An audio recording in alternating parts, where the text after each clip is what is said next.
Friends, screen पर आप एक हिंदी पैराग्राफ देख रहे हैं। इसका हम इंग्लिश में स्टेप बाय स्टेप ट्रांसलेशन करेंगे और इस पैराग्राफ को हम कैसे अपनी स्पोकन इंग्लिश में यूज़ कर सकते हैं, इसके लिए हम इसके related day to day conversation के सेंटेंस सीखेंगे। तो चलिए वीडियो शुरू करते हैं। आज मुझे घर पर अपनी चाबी नहीं मिल रही थी।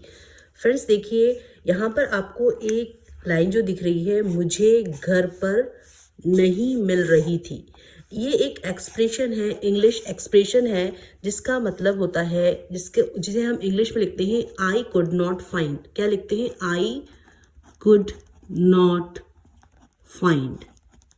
इसका मतलब होता है मुझे नहीं मिल रही थी या मुझे नहीं मिला।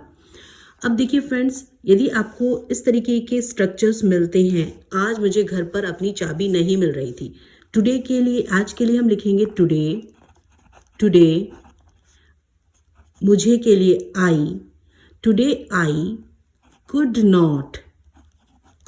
नॉट फाइंड, क्या नहीं मिल रही थी? चाबी नहीं मिल रही थी। सो माई कीज कहाँ पर? घर पर, at home.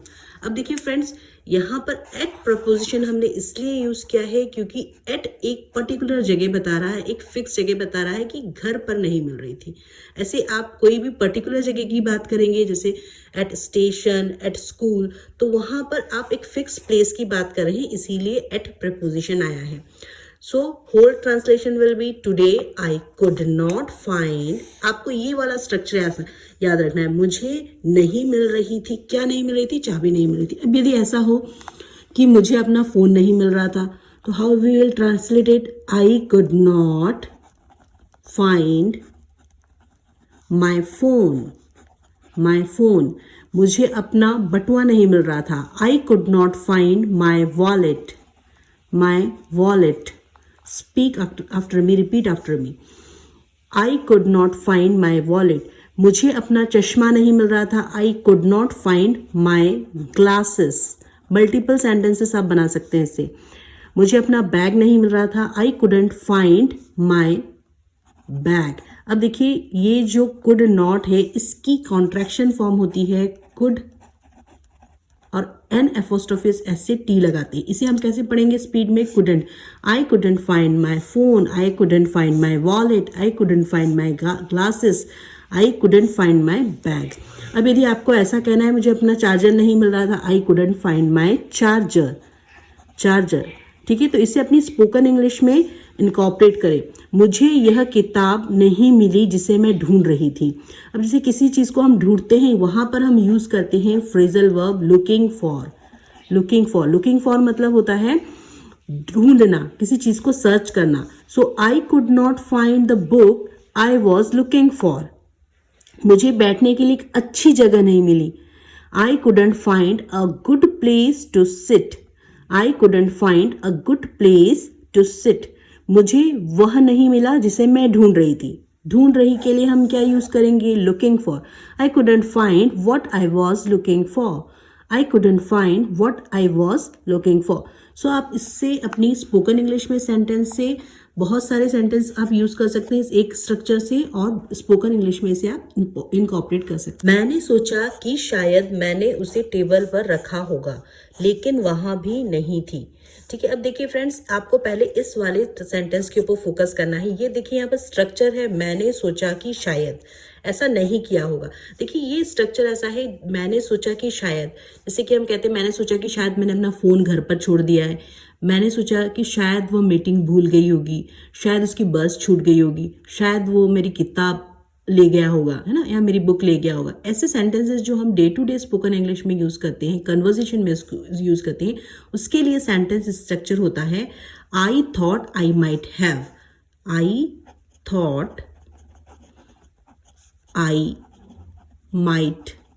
Have plus verb की थर्ड फॉर्म। ठीक है, तो इस स्ट्रक्चर से देखिए आप कितने सारे सेंटेंसेस बना सकते हैं। आई थॉट, थिंक की सेकेंड फॉर्म होती है थॉट, सोचा, इसीलिए यहाँ पर पास्ट का एक्शन आया है, इसीलिए यहाँ पर हम थॉट लिखेंगे। ठीक है, तो यहाँ पर वर्ब की सेकेंड फॉर्म यूज होगी आई थॉट, थर्ड फॉर्म भी इसकी थॉट ही होती है। सो मैंने सोचा कि शायद मैंने उसे टेबल पर रखा होगा, की को उसने सोचा कि उसने टेबल पर, अब वो प्रेजेंट टाइम्स में पास्ट की बात सोच रहा है। आई थॉट आई माइट हैव, रखा होगा, ठीक है, या छोड़ दिया होगा। तो उसके लिए हम लीव की थर्ड फॉर्म क्या होती है, लीव, लेफ्ट, लेफ्ट। शायद मैंने इसे टेबल पे छोड़ दिया होगा। I thought I might have left them, keys को left them on the table. क्या होगा translation, I thought I might have left them on the table, on the table। अब ऐसे ही आप बहुत सारे ढेर सारे सेंटेंस एक स्ट्रक्चर से बना सकते हैं। आई थॉट आई माइट हैव, इसका मतलब होता है मुझे लगा कि शायद, फिर रेस्ट ऑफ द कि मैंने किया होगा, मुझे लगा कि शायद मैंने अपना फोन घर पर छोड़ दिया होगा। कैसे बोलेंगे, आई thought I might have left my phone at home. शायद वह मीटिंग भूल गई होगी, मैंने सोचा कि शायद वो मीटिंग भूल गई होगी। I thought she might have forgotten the meeting. Forget का थर्ड फॉर्म होता है, फॉरगेट का थर्ड फॉर्म होता है फॉरगेट, सेकेंड फॉर्म होता है फॉरगॉट, थर्ड फॉर्म होता है फॉरगेटन। क्या होता है, फॉरगेटन, फॉरगेटन। तो इसकी थर्ड फॉर्म आएगी यहां पर, she might have forgotten the meeting. शायद उसकी बस छूट गई होगी, they might have missed the bus, ठीक है। शायद वह मेरी किताब ले गया होगा, he might have taken my book, he might have taken my book. अब देखिए, take, took, taken, third form होती है taken. She might have taken my book. So इस तरीके से अपनी स्पोकन इंग्लिश में से इनकॉर्पोरेट करें। अब आपका नेक्स्ट जो सेंटेंस है वो आधा जो ये इतना कंप्लीट हुआ, उसके बाद में है लेकिन वहां भी वह नहीं थी। मतलब उसने सोचा कि शायद टेबल पे रखा होगा, लेकिन उसने उस टेबल पे भी सर्च किया, लेकिन वो कीज वहां पर भी नहीं थी। यहाँ पर भी हम एक्सप्रेशन करते हैं, यूज करते हैं, दे वरंट देयर ईदर। क्या कहते हैं, लेकिन वो वहां भी वह नहीं थी, दे वर नॉट देयर ईदर। क्या यूज करते हैं, दे वर इसलिए आया क्योंकि कीज है, ठीक है। दे वर नॉट देयर ईदर। अब इसे स्पोकन इंग्लिश में जब आप पढ़ेंगे, इसे वर नॉट ना पढ़ें, आपको फ्लुएंसी के लिए इसे वरंट पढ़ें, दे वरंट देयर ईदर, ठीक है। जैसे कि आप इस तरीके से सेंटेंस बना सकते हैं, मैंने उसे फोन किया लेकिन वो वहां भी नहीं थी। I called her but she wasn't there either. अब देखिए, वह के लिए जो है ये शी सिंगुलर है, इसीलिए वॉजेंट आया है। I called her but she wasn't there either. मैंने पार्किंग में देखा लेकिन उसकी कार वहां भी नहीं थी। पार्किंग में चेक किया, I checked the parking lot but his car wasn't there either. मैंने हर जगह देखा लेकिन मुझे वह वहां भी नहीं मिला। I looked everywhere but I couldn't find it there either. मैंने दराज में देखा लेकिन मेरे दस्तावेज वहां भी नहीं थे, मेरे डॉक्यूमेंट्स वहां भी नहीं थे। I checked the drawer but my documents weren't there either. यदि डॉक्यूमेंट्स है तो यहाँ पर सिंगुलर नहीं होके प्लूरल है, इसलिए वर नॉट आएगा, वरंट, ठीक है। तो I checked the drawer but my documents weren't there either. अब देखिए, इसीलिए इसके लिए क्या होगा, लेकिन वहां भी वह नहीं थे। So whole translation will be, I thought I might have left them on the table but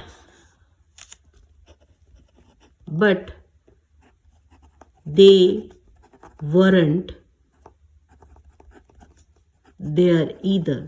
लेकिन वो वहां भी नहीं थे। तो इस तरीके के सेंटेंस को आप अपनी स्पोकन इंग्लिश में यूज करें। ये इसको आप नोट डाउन कर लें अपनी नोटबुक में, और इसे बार बार आज अपने स्पोकन इंग्लिश में इस तरीके के सेंटेंस को इनकॉर्पोरेट करने। फिर मैंने अपना बैग देखा, दराजे खोली और पूरे कमरे में ढूंढा। फिर के लिए आएगा देन, मैंने अपना बैग देखा। देखिए, देखने के लिए यहाँ पर मीनिंग निकल रहा है चेक करना, ठीक है। तो चेक की सेकेंड फॉर्म हो जाएगी चेक्ड। क्या हो जाएगी, चेक्ड, ठीक है। Then I checked, CHECKED, then I checked my bag, दराजें खोली, देखिए दराजे को कहते हैं ड्रॉर्स। ओपनड, इसकी भी ओपन की सेकेंड फॉर्म ओपनड, ईड लग जाएगा, ठीक है। Then I checked my bag, opened the drawers, और पूरे कमरे में ढूंढा, एंड पूरे कमरे में ढूंढा, पूरे कमरे के लिए होल रूम, ढूंढने के लिए पूरे कमरे में ढूंढा मतलब looked around the whole room, and looked around the whole room, ठीक है, पूरे कमरे के लिए है whole room. So then I checked my bag, opened the drawers and looked around the whole room. मैं परेशान हो गया था क्योंकि मुझे जल्दी निकलना था। देखिए मैं परेशान हो गया था, पास्ट का एक्शन है, यहाँ पर हो गया था, ठीक है, ये पास्ट कंटिन्यूअस टेंस यहाँ पर शो कर रहा है, हो गया था, कोई काम पास्ट में चल रहा था, ठीक है। तो आई हो गया था के लिए हम हेल्पिंग वर्ब वॉज यूज करेंगे। आई वॉज गेटिंग, हो गया था, गेट की फोर्थ फॉर्म होती है getting.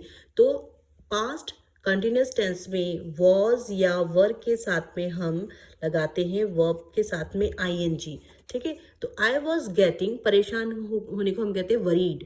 I was getting worried, I was getting worried, I was getting worried, मैं परेशान हो गया था क्योंकि, बिकॉज, क्योंकि के लिए यूज होगा बिकॉज, मुझे जल्दी निकलना था, ठीक है, निकलना था, कोई काम आपको करना पड़ा या करना था, उसके लिए हम यूज करते हैं हैड टू, ठीक है। मुझे कुकिंग करनी पड़ी या मुझे कुकिंग करना था। हैड जो है ये पास्ट फॉर्म आ रही है इसीलिए हैड टू आया है। यदि इसकी जगह होगा प्रेजेंट में तो आप हैव टू यूज करें। मुझे खाना बनाना पड़ा, I had to cook food, मुझे जल्दी पहुंचना था, ठीक है, तो I had to reach soon. तो वैसे ही आपको जल्दी निकलना था यहाँ पर उसे, इसीलिए लीव आएगा। और हमेशा हैड टू या हैव टू के बाद में हम लगाते हैं वर्ब की फर्स्ट फॉर्म, इसीलिए लीव ही रहा है, कुक रहा है, ठीक है, रीच रहा है, इसका रीच का रीच्ड नहीं हुआ है, कुक का कुक्ड नहीं हुआ है, लीव का लेफ्ट नहीं हुआ है। सो इसीलिए आपका ट्रांसलेशन होगा क्योंकि मुझे जल्दी निकलना था, because I had to leave soon, I had to leave soon, ठीक है। सो इसीलिए हैड टू के बाद में आप हमेशा याद रखें वर्ब की फर्स्ट फॉर्म आती है। हैड टू मतलब करना पड़ा, कोई काम आपको मजबूरी में करना पड़ा, हैड टू लीव सून। तभी मेरी नज़र सोफे पर पड़ी और मुझे चाबी कुशन के नीचे मिल गई। अब देखिए ये जो सेंटेंस है ना, तभी मेरी नज़र, देखिए यहाँ पर नज़र सोफे पर पड़ी, यहाँ पर आपको वर्ड टू वर्ड ट्रांसलेट नहीं करके आपको समझना है कि इस जो सेंटेंस का मीनिंग क्या निकल रहा है। नज़र पड़ना मतलब उसने नोटिस किया। सो क्या होगा, तभी के लिए just then I noticed the sofa, उसने सोफे पर नोटिस किया और मुझे चाबी कुशन के नीचे मिल गई। मिलने को हम कहते हैं फाइंड, ठीक है, इसकी सेकंड फॉर्म होती है फाउंड, थर्ड फॉर्म भी उसकी होती है फाउंड। तो आपका पास्ट का एक्शन है इसीलिए यहाँ पर वर्ब की सेकंड फॉर्म आएगी, ठीक है। तो तभी, देन, जस्ट देन मेरी नज़र सोफे पर पड़ी, आई नोटिस्ड, नोटिस का क्या हो जाएगा, noticed, I noticed, second form आएगी the sofa, I noticed the sofa, और मुझे चाबी कुशन के नीचे मिल गई, एंड मिल गई। अब देखिए वर्ब, पहले सब्जेक्ट आएगा उसके बाद में वर्ब आती है। Then I found my keys, cushion के नीचे, under the cushion, under a cushion. So whole translation will be, just then I noticed the sofa and I found my keys under a cushion. So इसे अपनी spoken English में आप incorporate करने की कोशिश करें। अब देखिए उसे चाबी मिल चुकी है, यहाँ पर वो बता रहा है कि उसे चाबी कुशन के नीचे मिल गई, पता नहीं मैंने उसे वहाँ कब रख दिया था। अब वो ये रियलाइज कर रहा है कि मुझे पता नहीं है कि मैंने कब वहाँ पे उस चाबी को रख दिया था, तो इसलिए पता नहीं, ठीक है, पता नहीं मैंने ऐसा कर दिया था। उसके लिए हम एक्सप्रेशन यूज करते हैं आई हैव नो आइडिया। अब देखिए इसे कैसे अपनी स्पोकन इंग्लिश में यूज करना है। I have no idea, I have no idea when I left them there. उसे कब रख दिया था, कब मैंने उस चाबी को वहाँ छोड़ दिया था। व्हेन आई लेफ्ट, लेफ्ट आया है लीव की सेकेंड फॉर्म, क्योंकि पास्ट का एक्शन है, रख दिया था, छोड़ दिया था। When I left them, them आया है कीज के लिए देयर, ठीक है। I have no idea when I left them there. यदि आपको अपनी डे टू डे कन्वर्जेशन में ऐसा कहना है कि मुझे बिल्कुल पता नहीं कि मैंने उसे अपने बैग में कब रख दिया, कैसे कहेंगे? I have no idea when I left in my bag, left it in my bag. It मतलब उस चीज़ के लिए आया है। I have no idea when I left it in my bag. मुझे बिल्कुल पता नहीं था कि मैंने डॉक्यूमेंट्स ऑफिस में कब छोड़ दिए, ठीक है। I have no idea when I left the documents at work या एट ऑफिस। मुझे बिल्कुल पता नहीं था कि मैंने अपनी अम्ब्रेला कहाँ छोड़ दी थी। I have no idea when I left my umbrella there. मुझे बिल्कुल पता नहीं था कि मैंने अपना फ़ोन वहाँ कब रख दिया। I have no idea when I left my phone there. तो इस तरीके से अपनी स्पोकन इंग्लिश में आप इतने सारे सेंटेंसेस यूज़ कर सकते हैं सिर्फ एक एक्सप्रेशंस को सीखकर। मुझे बिल्कुल पता नहीं था मैंने अपना चश्मा का वहाँ कब रख दिया। I have no idea when I left my glasses there. तो इस तरीके से आप अपनी स्पोकन इंग्लिश में यूज़ करें। मुझे बिल्कुल पता नहीं था मैंने अपना बैग कार में कब रख दिया। I have no idea when I left my bag in the car. तो इस तरीके से इन सारे सेंटेंसेस को जब भी आपको डे टू डे कन्वर्जेशन में यूज़ करना है आप इसे यूज़ कर सकते हैं बिल्कुल confidently. I have no idea, मुझे बिल्कुल पता नहीं। मैंने राहत की सांस ली और जल्दी से घर से निकल गया। अब देखिए, राहत की सांस ली, मैंने राहत की सांस ली, ये एक एक्सप्रेशन है, ये इंग्लिश एक्सप्रेशन है जिसे कि इस जो नेटिव स्पीकर इस तरीके से कहते हैं, I breathed a sigh of relief. I breathed a sigh of relief मतलब मैंने राहत की सांस ली। ब्रीथ लेना मतलब होता है सांस लेना। ब्रीथ का ब्रीथ्ड हो गया क्योंकि पास्ट का एक्शन है। I breathe a sigh of relief, मैंने राहत की सांस ली। जब भी आपको ऐसे कहना हो, I breathe a sigh of relief, ऐसा कहें। और जल्दी से घर से निकल गया। एंड जल्दी से के लिए क्या आएगा? एंड जल्दी से के लिए क्विकली, क्विकली एंड क्विकली निकल गया। निकलने को हम कहते हैं लीव। लीव का सेकेंड फॉर्म होगा left. I quickly left the house. So whole translation will be I breathed a sigh of relief and quickly left the house. Friends, यदि आपको और प्रैक्टिस पैराग्राफ चाहिए तो आप प्लीज़ मेरे प्लेलिस्ट को चेक करें। वहाँ पर daily Hindi to English translation practice के नाम से मैंने प्लेलिस्ट बनाई है। वहाँ पर आपको ढेर सारी प्रैक्टिस पैराग्राफ मिलेंगे। आप वहाँ पर इसे चेक करें और देखें। Friends, Ganesha metal wall hanging और वुलन रिंग वॉल हैंगिंग मैंने ख़रीदा है फ्लिपकार्ट से। डिस्क्रिप्शन बॉक्स पे मैंने लिंक दिया है, आप वहाँ पर लिंक पे क्लिक करके इसे खरीद सकते हैं। बहुत ही रिजनेबल रेट पे ये गिफ्ट आइटम है, तो आप इसे गिफ्ट भी कर सकते हैं। So friends, if this video add any value in your English learning journey, please do subscribe our channel and don't forget to hit the bell icon, जिससे कि मुझे आपका प्यार और मोटिवेशन मिलता रहे और मैं आपके लिए बनाती रहूँ इसी तरह की daily Hindi to English paragraph की यूजफुल कंटेंट की वीडियोस। तो thanks for watching my videos. Keep learning, keep growing, keep watching. Thanks for watching my videos.